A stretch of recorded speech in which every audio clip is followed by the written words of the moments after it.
વિશ્વવિખ્યાત યાત્રાધામ દેવભૂમિ દ્વારકાના જગત મંદિરની નજીક આવેલા અને ભારતના 12 જ્યોતિર્લિંગમાં એક એવા જ્યોતિર્લિંગ નાગેશ્વર મહાદેવનું મંદિર આવેલું છે. પવિત્ર શ્રાવણ માસ અને મહાશિવરાત્રી અહીં દરરોજ મોટી સંખ્યામાં શિવ ભક્તો સ્વયંભૂ જ્યોતિર્લિંગ નાગેશ્વર ભગવાનના દર્શન કરવામાં આવે છે.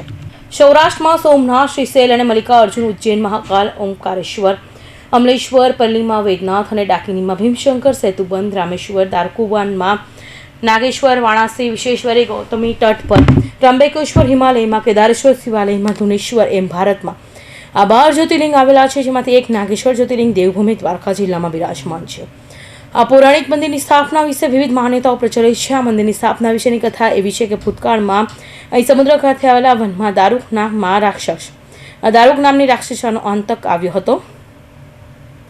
દારૂકાના આતંકથી પૂજાને બચાવવા શિવ ભક્તોએ અહીં સરોવર કિનારે માટીનું શિવલિંગ બનાવી ભગવાન શિવજીની આરાધના કરી. કઠોર તપસ્યાથી ભગવાન શિવ પ્રસન્ન થતા નાગેશ દારૂક અને દારૂકનું પતન કરવાનું વરદાન માંગ્યું. શિવ ભક્તિથી આ રાક્ષસી દંપતીનો નાશ થયો.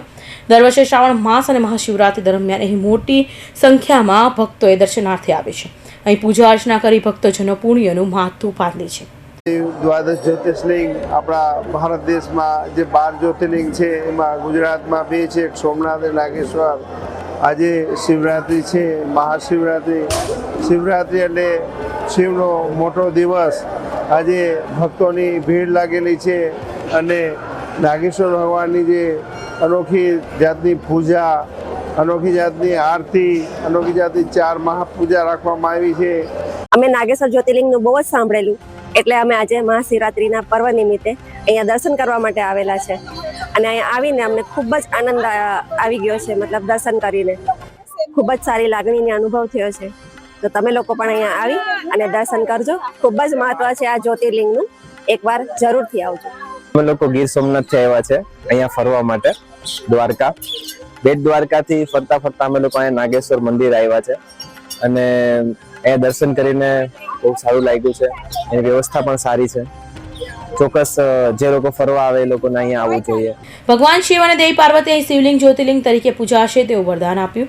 ભક્ત નાગેશની તપસ્યાથી પ્રગટ થયેલા શિવલિંગને કારણે આ સ્થળ નાગેશ્વર તરીકે પ્રચલિત થયું. મથુરાથી મથુરાના પ્રજાજનોના વિકાસ અર્થે યુદ્ધના વાતાવરણમાંથી વિકાસના માર્ગે વાળવાના હેતુથી દ્વારકા વસાવનગર ભગવાન શ્રી કૃષ્ણ અનાદિકાળથી રહેલા નાગેશ્વર મહાદેવની પૂજા અભિષેક કરીને શિવજી પાસેથી પશુપાત્રશ્ય મેળવ્યું હતું અને સમુદ્ર ક્ષેત્રના શંખ, કુશ, દારૂકા વગેરે રાક્ષસોના બળનો નાશ કર્યો હતો અને મનુષ્યોના વસવાટ માટે આ ક્ષેત્ર નિર્ભય બનાવ્યું હતું તેવી માન્યતા પણ છે અને તેને શ્રીમદ ભગવત વગેરે પુરાણો ગ્રંથોનું સમર્થન મળે છે. કૌશિક પટેલનો રિપોર્ટ, NTV ન્યૂઝ, સુરત.